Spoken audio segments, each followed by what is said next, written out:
Gününüz xeyirli olsun uşaqlar. 8-ci sinif şagirdləri üçün istilik miqdarı, xüsusi istilik tutumu mövzusunun tapşırıqlarının izahına baxmış olacaq. Amma hər zaman dediyimiz kimi öz gələcəyinizin mimarı siz özünüzsünüz.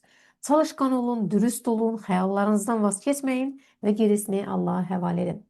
Başlayaq uşaqlar öyrəndiklərinizi tətbiq etmə hissəsindən. Birinci sualda deyir ki, müəllim 8-ci sinif şagirdləri Leyla, Nigar və Azərə fizika dərslərində belə bir eksperiment aparmağı tapşırdı.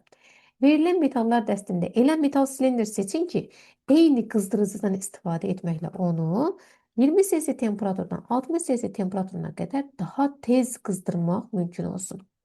Eksperiment üçün Leyla polad, Nigar alüminium, Azər isə mis silindrdən istifadə edir. Şagirdlərdən kim düzgün metal seçəcək, tapşırığı ən tez yerinə yetirəcək, kim isə yanlış metal seçəcək, tapşırığı ən gec yerinə yetirəcəyi bizdən soruşulur. Diqqət edək uşaqlar, bizə bildirir ki, burada silindrin kütlələri eynidir. Və eyni kütləli müxtəlif maddələrə eyni istilik miqdarı verdikdə, onların qızma sürətləri hər birinin xüsusi istilik tutumundan asılı olacaq. Yəni, xüsusi istilik tutumundan asılı olaraq hər birinin qızma sürətləri artmış olacaq. Bunu nəzərə alsaq, yəni bu fikri nəzərə alsaq, düsturumuz bilir ki, Q bərabərdir C, M, delta T. Xüsusi istilik tutumu az olan maddənin temperaturunun dəyişməsinə də daha az zaman sərf olunacaq. Yəni, xüsusi istilik tutumu hansında azdırsa, həmin o maddənin qızmasına da daha az zaman sərf olunacaq. O zaman baxaq uşaqlar, cədvələ fikir versək, burada hansılardan söhbət gedirdi? Polad, alüminium və mis. Polad 500-dür. Mis 400-dür. Alüminium isə 920. Ən kiçik xüsusi istilik tutumuna malik olan hansıdır? Misdir. Məhz bu baxımdan da misin xüsusi istilik tutumu daha kiçik olduğu üçün deməli bu maddənin də temperatur dəyişməsinə daha az zaman sərf olunacaq. Odur ki, doğru cavabımız oldu mis. Hansı uşaq seçmişdi onu?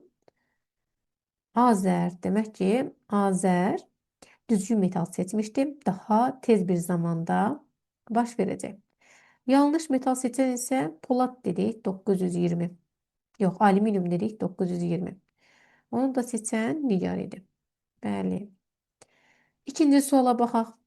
Həmin silindri eyni şəraitdə 60 Cl temperaturdan 20 Cl temperaturuna qədər soyulma sürətləri hansı ardıcıllıqla baş verər? Eyni silindirdən söhbət gedir, yəni kütlələrimiz yenə də eynidir. Eyni şəraitdə temperaturu 60 Cl-dən 20 Cl-yə qədər soyuma sürətləri də yenə də onların xüsusi istilik tutumundan asılı olacaq. Yəni kiçikdən böyüyə doğru düşsək, yenə də ən tez mis soyuyacaq. Daha sonra polad soyuyacaq. Ən gecisi 920 demişdik, alüminium soyumuş olacaq. Deməli, ən tez soyuyan olacaq yenə də mis. Ən tez qızan da mis olacaq, ən tez soyuyan da mis olacaq.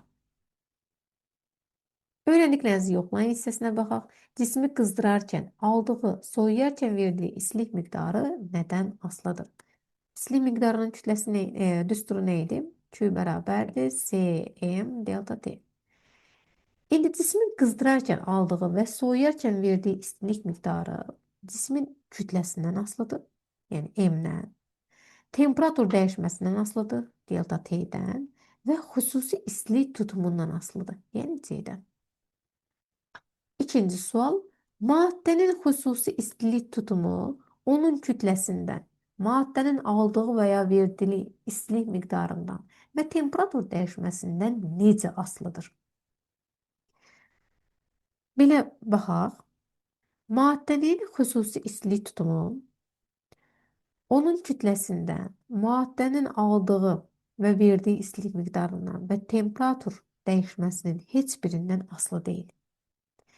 Xüsusi istilik tutumu və yalnız maddənin növündən asılıdır. Digər heç birindən qrafikdə olaraq göstərsək, yəni C, nə maddənin kütləsindən, nə maddənin aldığı verdiyi istilik miqdarından, nə də ki temperatur dəyişməsindən asılı deyil. Qrafiki bu şəkildə çəkmiş olaraq. Növbəti üçüncü suala da baxaq. Niyə daha çox enerji sərf olunar? Kütlələri eyni olan alüminium qazana, yoxsa içərisindəki suyu qızdırmağa? Və cavabımızı da əsaslandıraq. Daha çox enerji sərf olunduğunu soruşur uşaqlar. Və kütlələri eynidir. Eyni miqdardadır alüminium qazanla suyun kütləsi. İstilik miqdarı ən çox əlbəttə ki, alüminium qazanın içərisindəki suyu qızdırmağa sərf olunacaq. Çünki suyun xüsusi istilik tutumu nə qədərdir? 4200-dür. Suda. C su. Amma alüminium qazanın istilik tutumu nə qədər idi? Baxaq ona. Alüminium qazanda 920 səhv etmirəmsə, bəli, 920-yə bərabərdir. Fikir versəz, alüminium qazanın xüsusi istilik tutumu 920 olduğu halda içərisindəki suyun xüsusi istilik tutumu 4200-ə bərabərdir. Əlbəttə ki, daha çox istilik miqdarı sərf olunacaq həmin o suyu qızdırmaq üçün. Dördüncü sual, suyun xüsusi istilik tutumu 4200, buzuncu 2100, su buxarınki isə 2000-dir. Buradan hansı nəticəyə gəlmək olar? Nəyə? Eyni maddənin müxtəlif aqreqat halında xüsusi istilik tutumları fərqlidir. Uşaqlar, bax fikir verin burada. Suyun xüsusi istilik tutumu 4200 olduğu halda buzda 2100'dür, su buxarında isə 2000'dir. Yəni fikir versinizsə suyun xüsusi istilik tutumu daha böyükdür. Bunun bir səbəbi var. Səbəb nədir uşaqlar? Bilir ki, temperaturun artması maddənin molekullarının orta kinetik enerjisinin artması deməkdir. Və buza verilən istilik miqdarı su molekulunun rəqsi hərəkətinin orta kinetik enerjisinin artmasına sərf olunur. Amma mayeyə verilən istilik miqdarında belə deyil. Mayeyə verilən istilik miqdarında sərf olunan həmin o istilik miqdarı iki istiqamətdə sərf olunur. Birincisi molekulların orta kinetik enerjisini artırır. Amma ikincisi isə həmin o aşağı sıxlıqlı, nizamlı strukturda olan kimyəvi rabitələri zəiflədir. Yəqin ki, bunu siz kimyadan öyrənmişsiniz. Həmin o su molekulları arasında zəif rabitənin olduğu qaz halına keçdikdə verilən istilik miqdarı su molekulunun yalnız irəliləmə hərəkətinin kinetik enerjisini artırır. Buna görə də suyun maye halında xüsusi istilik tutumu ən böyük olduğu halda suyun bərk halında, yəni buz halında 2100, buxar halında isə 2000-ə bərabər olmuş olur. Belə, bu qədər uşaqlar sizinlə bu şəkildə bütün tapşırıqları izah etmiş olduq. Yenə də hər zaman dediyimiz kimi öz gələcəyinizin mimarı siz özünüzsünüz. Sağ olun uşaqlar.